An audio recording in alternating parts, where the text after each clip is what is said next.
दोस्तों नमस्कार। आज हम ऐसे 3 विषयों के बारे में बात करेंगे जो न केवल अपने लिए बल्कि समाज, राष्ट्र और दुनिया के लिए भी बहुत आवश्यक है कि हम सब मिलकर के एक प्रगति के रास्ते पर आगे बढ़ें। इनमें सर्वप्रथम भाग्यवाद के भरोसे न बैठकर अपने प्रयासों को जारी रखना, भगवान में विश्वास रखना, मगर साथ में अपने प्रयासों को जी तोड़ कोशिशों के साथ आगे बढ़ाना होता है। दूसरा, इसमें औरों की परवाह करना, न केवल अपने स्वार्थ के लिए बल्कि दूसरों के लिए भी हमें सोचना चाहिए। तीसरा, परनिंदा से बचना। आइए इन पे विस्तार से बात करते हैं। भाग्यवाद पर भरोसा पूरी तरह से न करके अपने प्रयासों पर अधिक भरोसा करना चाहिए। इस विषय में एक किस्सा है। एक बार एक गांव में बहुत तेज बाढ़ आ गई। गांव के लोग इधर से उधर बचाव के लिए भाग रहे थे।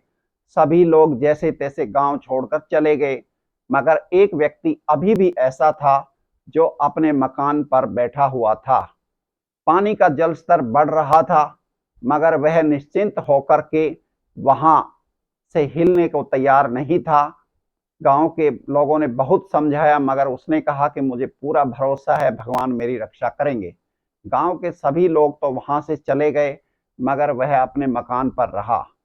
कुछ ही देर में पानी का स्तर बढ़ता गया, और जब पानी का जल स्तर बढ़ने लगा, इतनी देर में एक जीप वहां आकर रुकी और उससे अनुरोध किया कि वह जीप में सवार हो जाए, बाढ़ का खतरा बढ़ता जा रहा है। मगर उसने जीप को खाली लौटाते हुए कहा कि मुझे पूरा भरोसा है कि भगवान मेरी रक्षा करेंगे। जीप चली गई। आखिर हुआ ये कि जल स्तर लगातार बढ़ रहा था और उसको अपने पहले मंजिल पर जाना पड़ा। अब एक देखते देखते एक नाव आकर वहां रुकती है, और नाव में सवार व्यक्ति उसको कहते हैं कि आप नाव पर सवार हो जाइए, मगर वह उनको इनकार कर देता है, स्पष्ट इनकार कर देता है।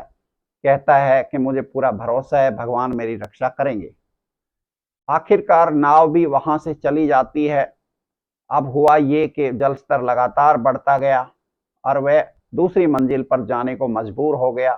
तभी एक हेलीकॉप्टर ने ऊपर से उसको इशारा किया कि वह उसमें सवार हो जाए, उसके लिए बचाव का सबसे ये आखिरी समय है। मगर फिर उसने यही दोहराया कि मुझे पूरा विश्वास है कि भगवान मेरी रक्षा करेंगे। आखिर नतीजा यह हुआ कि वह बाढ़ में डूबकर मर गया।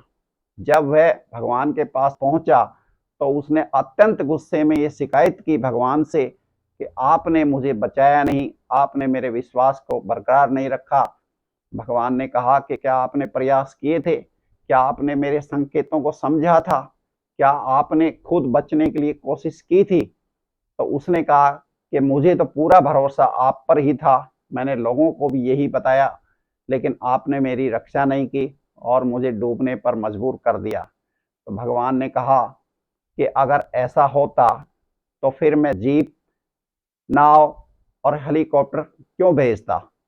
इससे पता चलता है कि भगवान अपने विश्वास को बरकरार रखने के लिए भरपूर प्रयास करते हैं। पहचान हमें करनी होती है, साथ में अपने प्रयासों को हमें उसमें मिलाना होता है, तब जाकर सफलता मिलती है। आज के दिन यही स्थिति बहुत सारे मामलों में दिखाई पड़ती है, जब हम केवल किस्मत के भरोसे अपनी सफलता पाना चाहते हैं, जबकि भगवान में हमारा विश्वास होता है। मंदिर, मस्जिद, गुरुद्वारे, गिरजाघर, मठ जाकर हम प्रार्थना करते हैं, मगर भगवान तभी मदद करते हैं जब हम उसके इशारे को सही समझ करके प्रयास करें। दूसरी बात आती है कि हम औरों की चिंता करें। इस विषय में एक सच्ची घटना है। एक बच्चा रेस्टोरेंट में गया, रेस्टोरेंट की टेबल पर जाकर के वो बैठ गया। इत्मीनान से जब उसके पास एक वेटर आता है और वह पूछता है, बताइए क्या खाना चाहेंगे। बच्चा कहता है कि मुझे बताओ कि वो जो दिखाई दे रही है कौन में आइसक्रीम, वो कितने की है। तो उसने कहा 75 रुपए की है। बच्चे ने छोटे कप की तरफ इशारा करते हुए पूछा कि वह कितने का है। वेटर ने कहा वो 65 रुपए का है। बच्चे ने कहा मुझे छोटा कप ला दीजिए, और बच्चे ने पैसे संभालते हुए 65 रुपए उसको दे दिए। बच्चा आइसक्रीम खा करके वहाँ से विदा हो गया। वेटर उसकी प्लेट उठाने के लिए जब आया तो उसने देखा कि प्लेट में 10 रुपए रखे हुए थे। वो उसकी टिप के तौर पे बच्चे ने छोड़ दिए थे। कितनी समझदारी का बच्चे ने काम किया। उसने 10 रुपए वेटर के लिए छोड़े, खुद एक छोटा कप आइसक्रीम का खाया।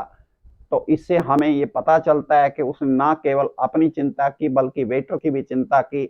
अगर ऐसा सभी लोग करने लगे तो ये दुनिया, ये समाज, हमारा आसपास का वातावरण कितना सजीव हो उठेगा। तीसरी चर्चा मैं इस पे करना चाहता हूं कि जब हम परमिंदाओं की एक व्यवहारिक सच्ची घटना है। एक किसान ने अपने पड़ोसी की बहुत आलोचना की और उसके बारे में कई अफवाहें फैला दी। गुस्से में जब आखिर में उसको एहसास हुआ कि उसने ऐसा करके बहुत गलत काम किया, तो पश्चाताप जताने के लिए, अफसोस जताते हुए वह अपने गुरुजी के पास गया। उसके गुरुजी एक बहुत बड़े संत थे। संत से जाकर के उन्होंने क्षमा याचना की और कहा कि मैं पश्चाताप के लिए बहुत ही प्रयासरत हूँ मगर भुला नहीं पा रहा हूँ। कृपया आप ही मुझे कोई रास्ता बताएं और मुझे माफ करें। संत ने कहा कि वह एक थैले में पंख भर करके शहर के बीचों बीच उनको फैला दे और फिर उसके पास आए। किसान ने ऐसा ही किया। कुछ देर बाद संत जी बोले कि जाइए अब उन पंखों को वापस थैले में भर करके मेरे पास लाइए। वह गया थैला लाकर लेकर, मगर जब वापिस आया तो थैले में कोई भी पंख नहीं था। उससे पूछा कि वह पंख क्यों नहीं लेकर आए, तो उसने बताया कि उसको कोई पंख नहीं मिला, सब पंख इधर से उधर उड़ उड़ गए थे। इसी तरह से होता है जब हम दूसरों की निंदा करते हैं, दूसरों के बारे में अफवाहें फैलाते हैं,